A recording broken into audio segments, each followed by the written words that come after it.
Merci, Monsieur le Président.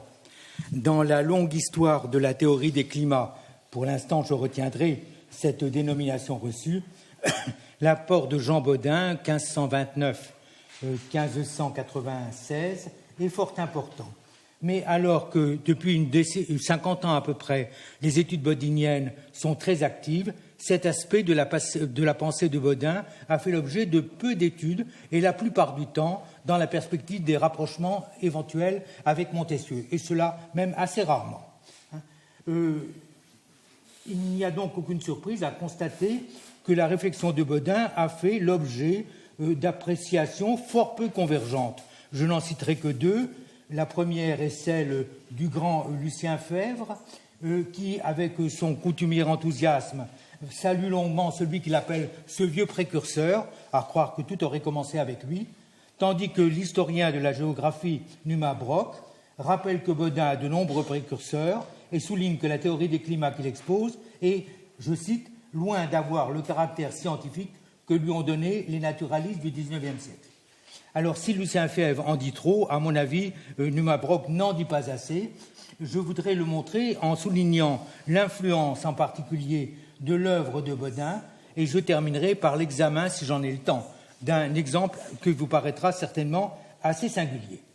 Mais il est d'abord expédient de rappeler dans quelles conditions Bodin a été amené à élaborer cette théorie, quelles conditions intellectuelles.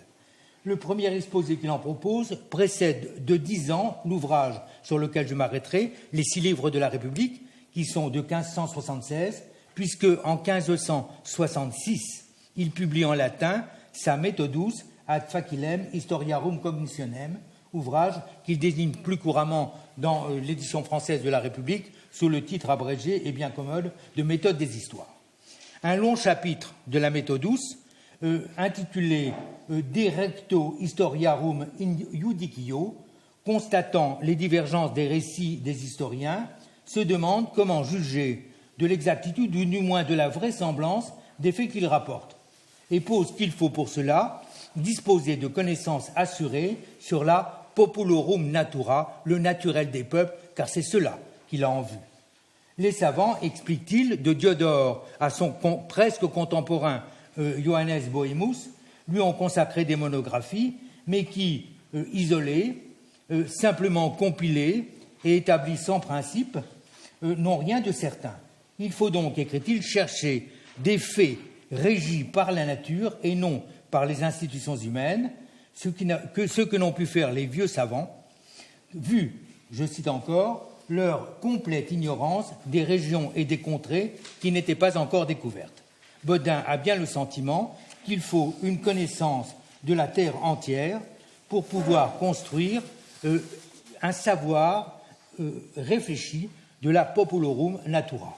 Ce sont les grandes découvertes qui le rendent désormais possible.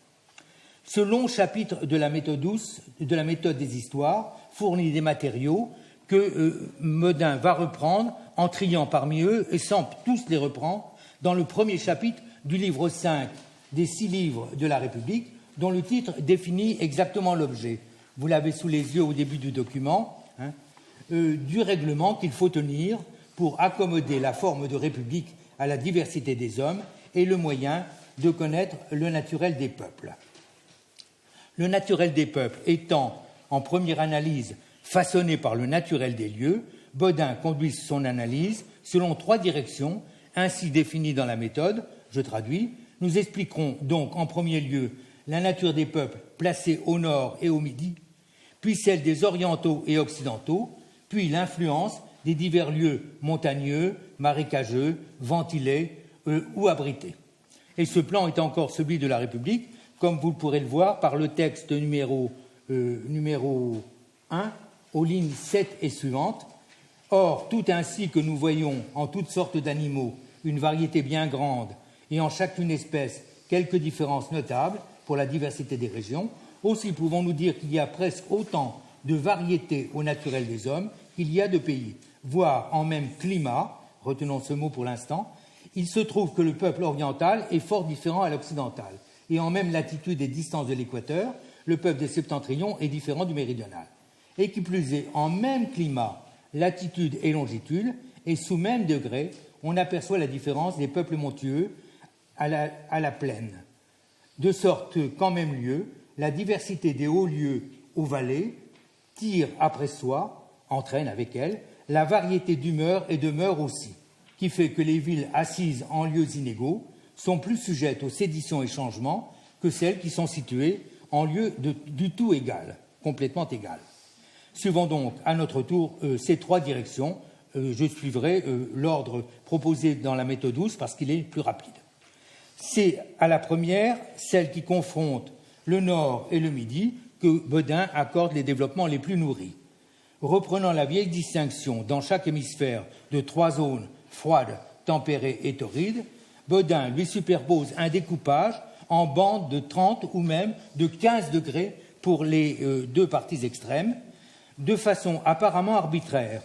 Même si je continuerai à user de l'expression de théorie des climats, il ne s'agit pas à proprement parler de climat si l'on donne à ce mot, et Bodin le sait très bien, le sens précis que lui attachent classiquement au XVIe siècle les géographes de son temps. Selon Sébastien Münster, par exemple, qui est un peu l'ancêtre de tous ces cosmographes, entre les parallèles qu'on nomme depuis l'équateur vers le pôle arctique, il y en a d'aucuns plus renommés que les autres, par lesquels les anciens ont fait les distinctions des climats, et comme mis les limites, à savoir l'espace qui est compris entre deux parallèles, qu'ils appellent climat, là où le changement du plus grand jour, du plus haut jour d'un parallèle à l'autre est d'une demi-heure. Bodin ne récuse pas cette définition du climat, mais elle ne lui paraît pas du tout avoir ce caractère discriminant, structurant que lui accorde souvent la théorie des climats. Le point de vue de Bodin, en effet, est exclusivement cosmographique. Le manuel très répandu à l'époque de Pierre Appien précise que, je cite, vous avez le texte sous le numéro 11, il précise que la cosmographie décrit la Terre par les cercles du ciel au-dessus desquels elle est, et non pas par les montagnes, les mers, les rivières et autres particularités, comme font les géographes. On en voit la conséquence. La division du monde en 3 ou 4 continents est, pour ce qui regarde la nature des lieux, sans aucune valeur. C'est à quoi ne se résolvent pas d'ailleurs ceux qui, même au XVIe siècle, choisissent d'écrire des ouvrages qu'ils appellent cosmographie. Je vous ai donné sous le numéro 11 le titre de la cosmographie de Pierre Appien. Vous avez bien vu qu'elle s'appelle, je cite de mémoire, je ne le trouve pas, cosmographie ou description des 4 parties du monde, c'est-à-dire que d'une certaine manière, après un premier livre cosmographique selon les cercles du ciel, on retombe dans une analyse des continents les uns après les autres. Bodin refuse de revenir comme cela à la description du monde selon les continents. Il n'a nullement l'inconséquence des cosmographes de son temps. Alors, ce premier quadrillage qu'il établit permet déjà de distinguer physiquement et moralement les gens du Nord, ceux du Midi et ceux de la zone intermédiaire que Bodin appelle moyenne ou mitoyenne, en tenant compte de variations que l'opposition trop entière chez beaucoup d'auteurs entre le Nord et le Midi ne parvient pas à prendre en compte. Voyez le texte numéro 3, ligne 19 et suivante. Ce n'est pas assez, écrit Bodin, de dire que les peuples du septentrion ont la force, grandeur et beauté de corps et peu d'esprit, et au contraire que les peuples méridionaux sont faibles, petits, noireaux et qu'ils ont la vivacité d'esprit grande, vu que l'expérience nous apprend que les peuples qui sont bien forts septentrionaux sont petits, maigres et basanés de froid, ce que même Hippocrate confesse qu'il faut accorder avec les autres en posant ces limites que j'ai dites, et s'entendra le dire d'Hippocrate des peuples qui sont outre le 70e degré, tirant vers les pôles. En revanche, depuis la côte baltique jusqu'au 45e degré, tirant en ça, vers nous, les peuples ont ordinairement le poil blond, et anciennement que les peuples n'étaient pas si mêlés comme depuis ils ont été, on reconnaissait l'homme septentrional au poil blond et aux yeux verts. Bodin rappelle d'ailleurs qu'il a rencontré l'ambassadeur de Suède, lequel a le poil roux et des yeux de vache. Alors vous voyez que la description des gens des septentrionaux est très nette. Ainsi, dans cette enquête sur la nature des peuples, il convient de faire la part de l'histoire. Le mélange des peuples est une donnée dont il faut tenir compte, d'autant que l'expérience prouve qu'en se déplaçant, les hommes acquièrent des caractères nouveaux. Bodin en est à dire qu'une troupe méridionale qui s'avance vers le nord est en train de changer de nature. Le quadrillage proposé par lui institue un jeu de variation continue du nord au sud et du sud au nord. Aussi, son mode d'expression le plus courant est le comparatif. Les extrêmes, certes, s'opposent fortement, mais entre eux, c'est sur quoi il insiste le plus souvent, s'étend un vaste champ mitoyen. Or, précise Bodin, quand je parle, c'est lui qui écrit cela, quand je parle de la région moyenne, il faut entendre toujours plus ou moins et attribuer les propriétés des extrémités au milieu par moyen. Il faut s'en souvenir lorsqu'on lit par exemple que les peuples des régions moyennes ont plus de force que ceux du Midi, toujours le comparatif, et moins de ruse, et plus d'esprit que ceux du Septentrion, et moins de force.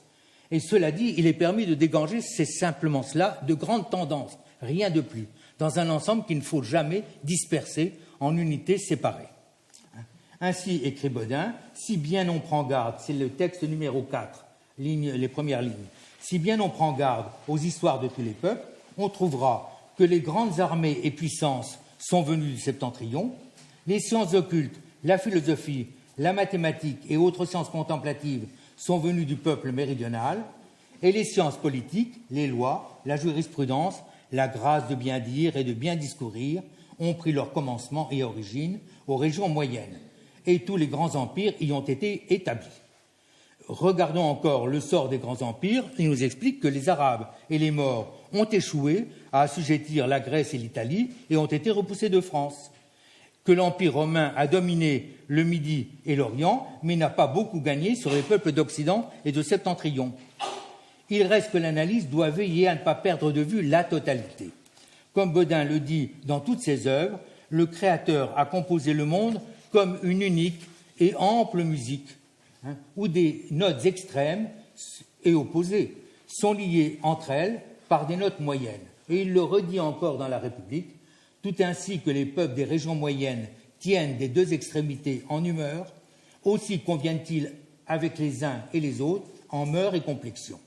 Et comme Dieu, par une sagesse émerveillable, a lié toutes choses par moyens convenables aux extrémités, aussi voyons-nous qu'il a gardé cet ordre entre les peuples du Septentrion et de Midi, qui ne se peuvent compatir pour la contrariété de mœurs et d'humeur qu'ils ont entre eux. Il faut donc un terme moyen, toujours un terme moyen.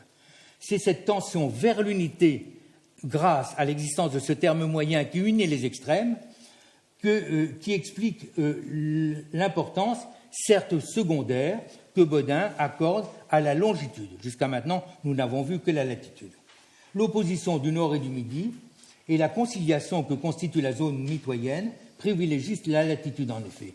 Mais la longitude elle-même ne doit pas être négligée, encore que, nous dit Bodin, la différence des mœurs et du naturel des peuples soit bien plus notable entre le Septentrion et le Midi qu'il n'est entre l'Orient et le Ponant. Il n'empêche que l'Est et l'Ouest diffèrent, même si, comme le reconnaît encore la méthode, selon les mathématiciens, il n'y a aucune différence, aucun véritable discrimène entre le levant et le couchant.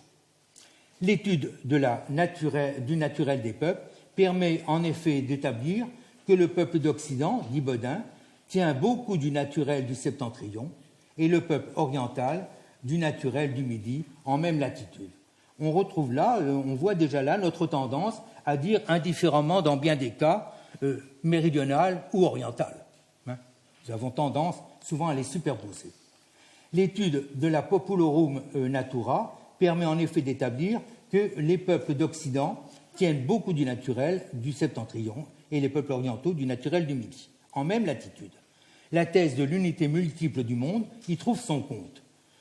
Troisième et dernière variable, la particularité des lieux remarquables, comme dit Bodin, notamment l'altitude et l'exposition, sans omettre le régime des vents et même la stérilité ou fertilité des lieux, donc aussi le régime des eaux.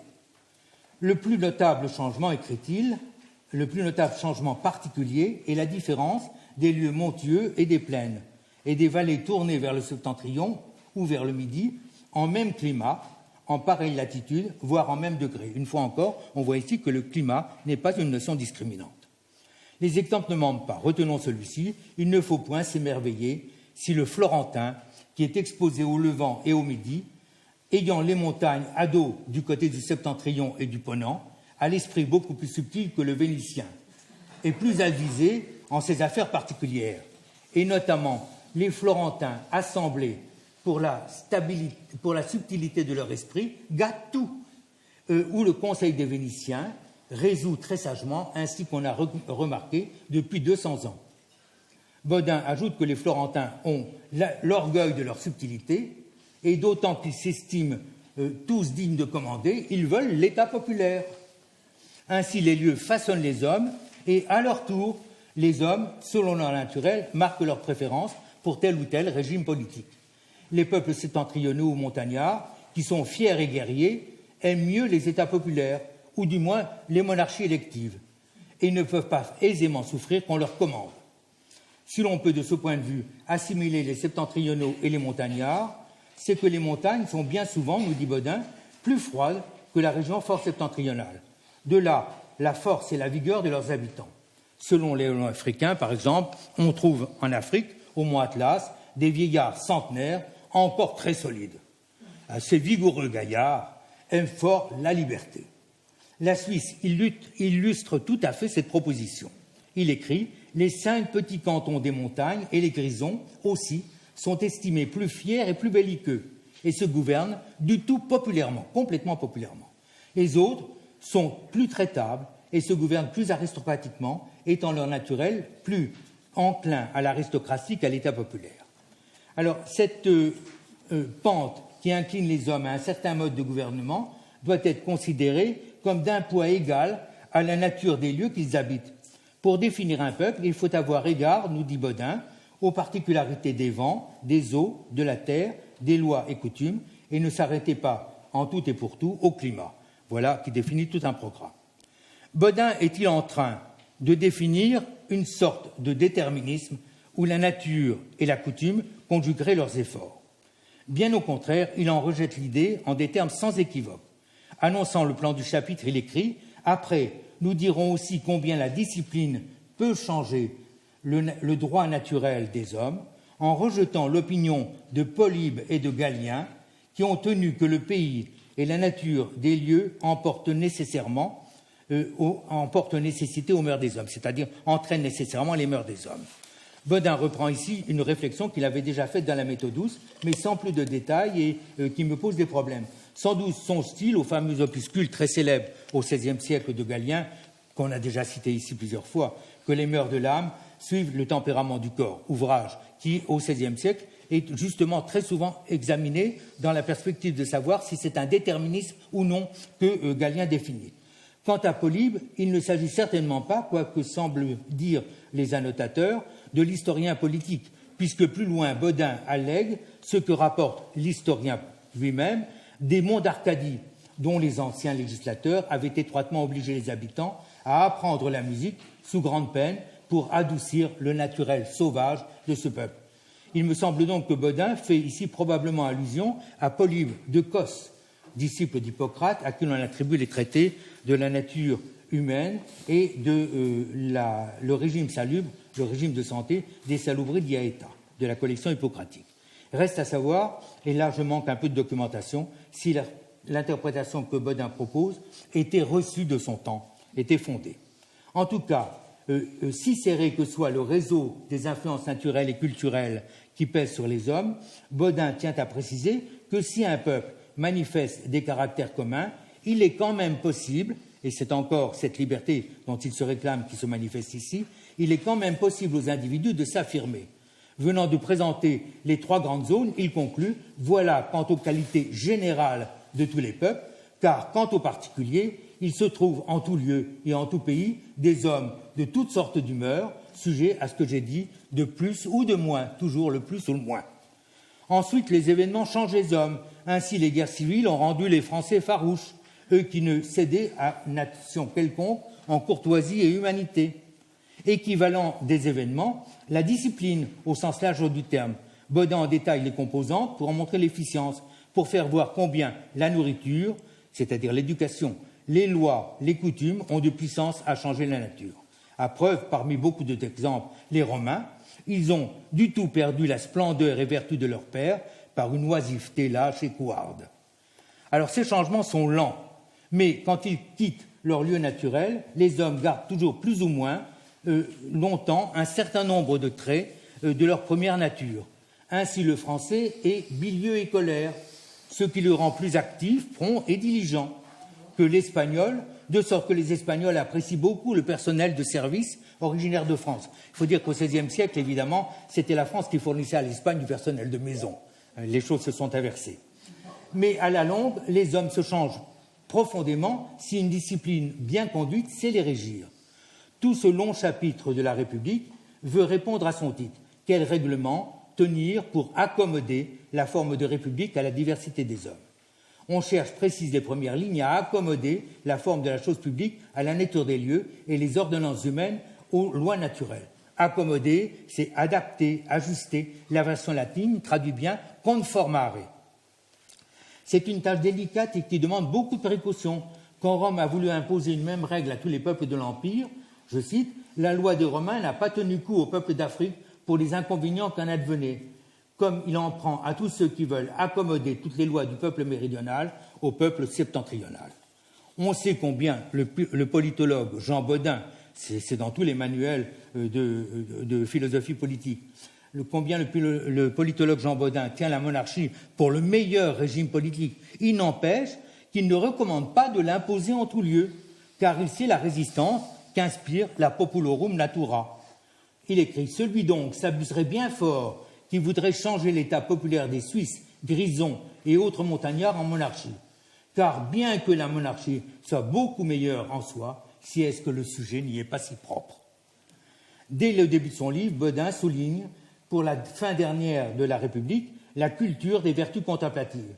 Mais il se défend de vouloir pour cela dessiner un état idéal et prend ses distances avec Platon ou Thomas More et le République en idée sans effet, de la même manière qu'il ne privilégie pas l'Europe et dans l'Europe pas du tout la France. Si donc, rapportant les différents régimes à la fin de la République, il donne la préférence à la monarchie, il ne néglige pas, pour autant on le voit, le poids des réalités naturelles. Le livre de Bodin a rencontré un large succès. Est-ce que j'ai le temps de donner mon exemple particulier ou oui, vous le je pense, parce que disons, oui, vous êtes très bon. Il y a une communication en moins, donc vous pouvez prendre quelques Alors, minutes. Oui. Le livre de Bodin a rencontré un large succès, comme le prouvent les nombreuses rééditions qui en ont été faites. De l'influence qu'il a exercée, je voudrais détailler un exemple que je trouve singulier et qui, par certains aspects, est amusant, qui est précisément en rapport avec l'aspect même de la théorie des climats.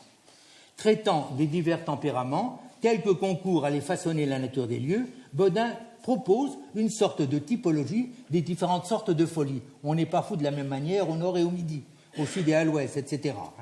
Car, écrit-il, la variété des insensés découvre l'humeur naturelle des peuples. C'est presque examiner un insensé et vous comprendrez le naturel du peuple auquel il appartient. Or, comme on sait, les démons contribuent à l'émergence de la folie. Et celle-ci prend des formes diverses qui conduisent Bodin à formuler cette hypothèse. Aussi se peut-il faire que les malins esprits s'accommodent à l'humeur du sujet qu'ils ont. Au fond, ces démons se conduisent comme d'habiles, d'adroits hommes politiques. Il se pourrait bien que cette thèse n'ait pas échappé au magistrat Pierre de l'Ancre, conseiller au Parlement de Bordeaux, qui en 1609 voyage au pays de Labour. Le pays de Labour, c'est une des trois régions du Pays basque français, la Basse-Navarre, la Soule et le Labour. Il le fait par commission souveraine du roi, averti, dit-il, des grandes incommodités et vexations que recevaient journellement les habitants par le moyen d'artifices diaboliques des sorciers qui y étaient en multitude. Pierre de l'Ancre consigne ses observations dans son tableau de l'inconstance des mauvais anges et démons, où il est amplement traité des sorciers et de la sorcellerie, paru à Paris en 1612. Et il prend ses distances avec la démonologie classique et même celle de la démonomanie de Bodin, paru en 1580, 4 ans après la République, en refusant de spéculer sur les voies par lesquelles Satan fait agir les sorciers. Par quels moyens, je ne le puis dire, ni découvrir, puisque les sorciers ne le savent pas eux-mêmes. En revanche, il estime visiblement que la démonologie, en se définissant comme une branche de la théologie et accessoirement du droit, s'est privée de la possibilité de comprendre pourquoi, par exemple, le Labour est une pépinière de sorciers. C'est lui qui écrit pépinière de sorciers. Or, à cette question, il répond en appliquant à la démonologie une approche de type cosmographique et géographique, celle de la théorie des climats. il fait remarquer, ce qui prouve qu'il s'y livre en toute conscience, que les anciens nous ont fait voir que même les villes qui sont hauts et bas sont composées de mœurs toutes différentes. Fort de cette théorie, il se sent capable de rendre compte de cette spécificité, de cette spécialité labourdine qu'est la sorcellerie. Et il le dit en termes excellents, « J'en pourrais être quitte en disant qu'il plaît au souverain créateur d'affliger ainsi ce peuple par démons et par sorciers, mais pourtant on en peut rendre quelques raisons morales et populaires fondées sur l'humeur de ce peuple et sur la situation de leur contrée. » Il va donc analyser la géographie du pays de Labour, et la première de ces raisons, c'est que ce pays de Labour est une terre montagneuse située en bordure de mer. Pratiquement, la culture n'a presque pas de place.